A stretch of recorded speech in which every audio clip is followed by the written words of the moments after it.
Welcome back to another video, everyone. Today I'm starting a new monthly video that I'm going to do at the end of every month where I talk about all the games that I played during that certain month. Why? Because why not? But also I like games, and I like talking about games, and I like reading comments about games. So if you have any good suggestions, whether it be a new game or old game, doesn't really matter, then you can let me know down below. And hopefully I can put you on. If you haven't played some of the games that I'll be talking about, hopefully I can put you on some good games. But anyway, I'm going to always start these videos off with games that released during the month that I'm talking about. So games that released this January that I played, and I only played one game that came out this month. The only game that I played this month that released this month was Palworld. Unexpected banger game to start off the year. I remember seeing the trailer for this game 2 years ago, and I completely forgot it existed. You know, I wasn't keeping up with it. Then it released 2 weeks ago, everyone was talking about it, and I remembered it, so I decided to check it out, and I've just been addicted to it since it released. Now obviously there were a lot of controversies with this game. Initially the claims were that the game was made with AI, and even now there's still no evidence that AI had anything to do with the game. It's just the CEO of the company is a supporter of AI, is interested in it, and that's where they got that whole thing from. The CEO likes it, so that means Palworld was made with it.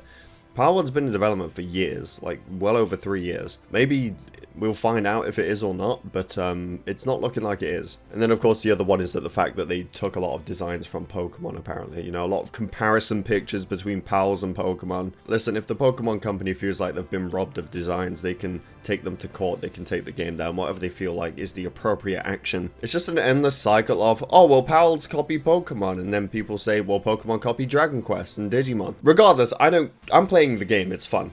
I beat the game, I got all the gym bosses defeated, I got all the legendaries captured. Essentially, if you don't know how it works, it's a survival, like you just go around capturing pals, and then you build bases, you can build defenses, you can build turrets and rocket launchers, and your whole goal is to level up to unlock new things. You'll essentially be crafting shotguns and assault rifles, and you have the pals to work on things in your base for you. They'll do all the mining, they'll do all the logging, the transporting to chests and whatnot, and you level up to unlock bigger and better things to capture bigger and more powerful pals. It's just a really fun early access game that I spent a lot of time in. Will it get a full release? Will it get taken down by the Pokemon company? Who knows what's going to happen. But it was a fun game, and I hope it sees its full release one day. So moving on to games that did not release this year, starting with Demon's Souls PS5 remake.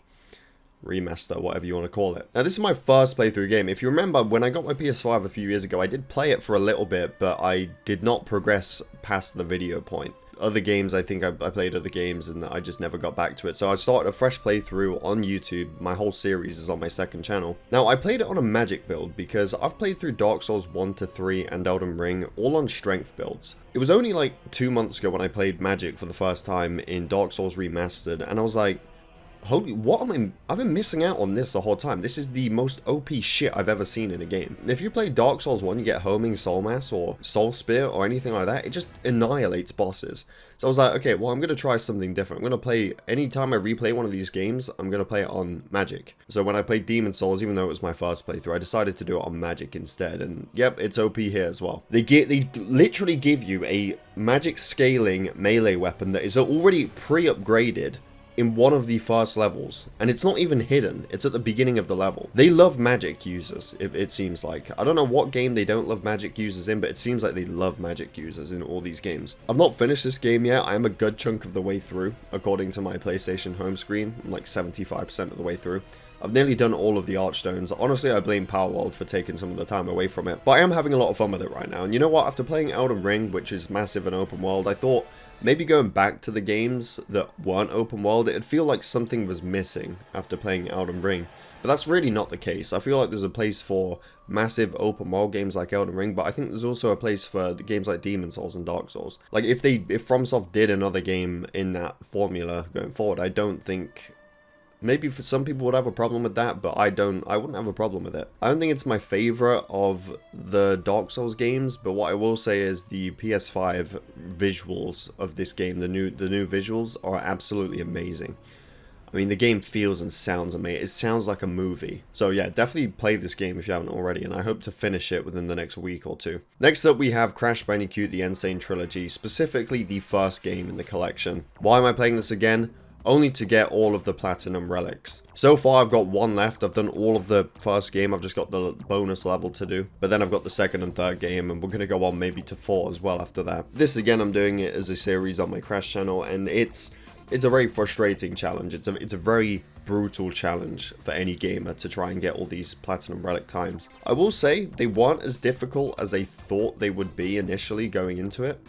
I still think the developer time trials in Crash Team Racing are actually more difficult than the platinum relics in Crash 1, which I think I'm better at kart racing than platforming, but I still found the kart racing time trials much more difficult. But yeah, there were some really annoying levels here and there, but none of them really took me that long to complete. Even the lab, which is the last level, it took me 2 parts, but once I got one cycle down, it was easy. And I've even gone back and gotten 5 or 6 more times that were all platinum times as well. None of them have really taken me a whole lot of time, you know. I just kind of sit down, play for a bit, and then eventually get them. It was a tough challenge, but I have really enjoyed going back to the Insane Trilogy because I've not played it in a while. Next up we have Halo Combat Evolved, Halo 2, 3, and Reach. I had a legendary playthrough of all of these games again this month, and I'm going on to Halo 4 next. Of course, we've got Halo Infinite as well. But this month I got through 1, 2, 3, and Reach.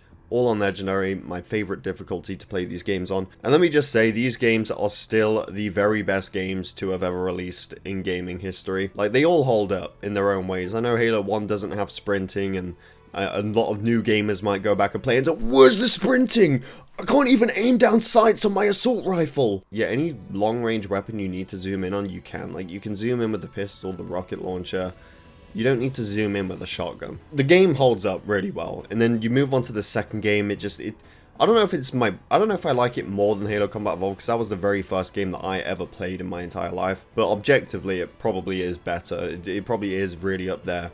And then you only get Halo 3, which is, like, it has to be the best game of all time. One of the best games of all time, at least top 5. Music in that game, you know, we're not even factoring multiplayer of any of these games, which was huge, especially back then. But the campaigns alone, like the music, the levels, and then Reach, the death of all of the Noble Team members, which I probably shouldn't spoil if I'm trying to give game recommendations here, but I'll refrain from doing that next time. But you know, all the cutscenes still hit very hard. Then obviously the ending with, you know, mission, survive, Noble 6, just, you know, fighting your way through Covenant, you get that final cutscene. Man, the game, these are some of the best games of all time. If you have not played, I feel sorry for anybody that has not played the Halo games. Like, I really feel sorry for them. Play through the games. If you're bothered about it, you know, aging and whatnot, just play through with remastered graphics, especially Halo 2, because Halo 2 looks insanely good, especially the cutscenes. Halo 3 still holds up graphically, and so does Reach. If I do a video talking about games that I played each month for the rest of the year, these games are most likely going to end up in multiple videos, because I play through these games all the time. I mean, my Halo 1 Legendary playthrough was one evening. The others were only a few days extra, but yeah, I'm probably going to play them a few times this year. And that's basically it. There were a few smaller games that I played through, like Mario Kart Double Dash, and I played that on the Steam Deck, so I have no footage of that. Super Mario Sunshine, I had a bit of a playthrough of that as well. But they are the main games that I played through this month. That being said, let me know down below what I missed out on, what games you think I should play, and I'll definitely do another one of these videos at the end of February. But that being said, thank you for watching. I hope you all enjoyed. Definitely subscribe if you're new here, and I'll see you all in my next video.